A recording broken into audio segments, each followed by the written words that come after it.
ሰላም ሰላም እንዴት ናችሁ? ውድ የዩቲዩብ ተከታታዮች ደህና ናችሁ ወይ? እኔ ያለሁ አልሐምዱሊላህ። በአንድ ቀን ውስጥ 1 ሚሊዮን ኮይን ታሪክ ተሰራ። ማስተር አብነት ወደፊት ሌሎቻችሁም እንደዚሁ ማለት ነው። በጣም ጥሩ ጥሩ ሰዎች አላችሁ ከሱ ጎን አብራችሁ የምታስተባብሩ በዋነኝነት ማስተር እስኪ እንስማው እስኪ። ጊዜ ሊሆን ይችላል። ልክ ነኝ።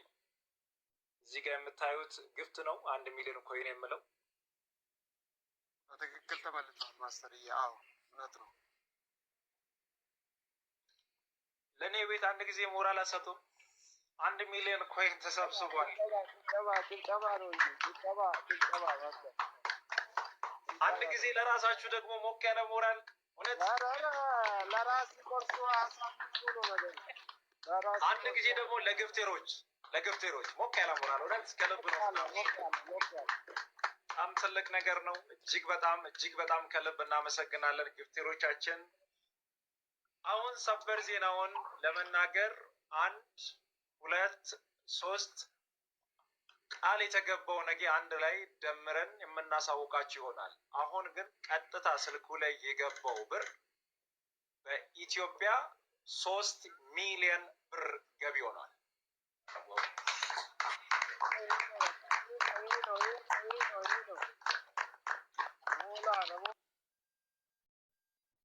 ይሄ እኮ ነው የሚያኮራን ኢትዮጵያዊነታችን እንዴት ደስ እንደሚል።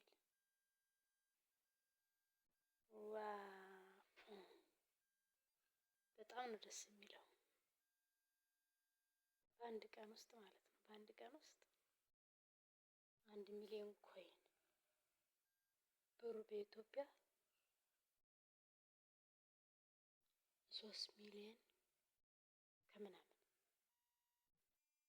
እስቲ ማስተር አብነት እድሜ ይርዘም እንደው አሁን ታሟል ይዳን ብላችሁ እስኪ ጸሎት አድርጉ።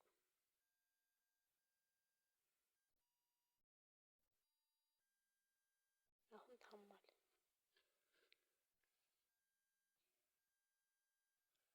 ይዳን ብላችሁ ጸሎት አድርጉ ለሱ።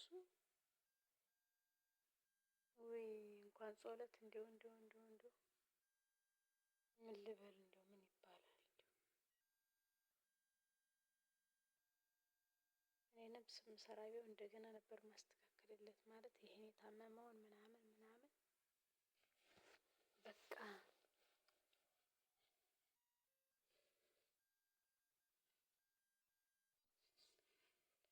የሁሉ አባት ማስተር አብነት የሁሉ አባት የሁሉ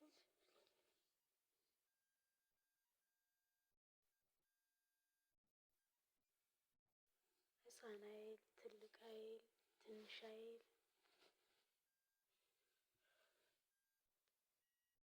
ለሁሉም ይረዳ ለሁሉም ማለት ነው። ማስተር አብነት ቃል የለኝም እኔ በጣም ነው በቃ ለሰው አደረገ ማለት ለኛ ያደረገ ስለሆነ በቃ ማስተር አብነት ማለት በምን ቃል ልግለጸው እስኪ?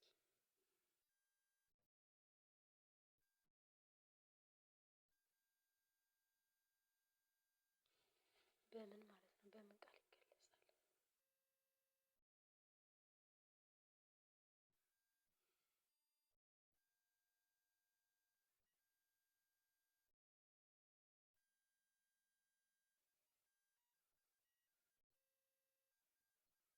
በምን ቃል ማለት ነው?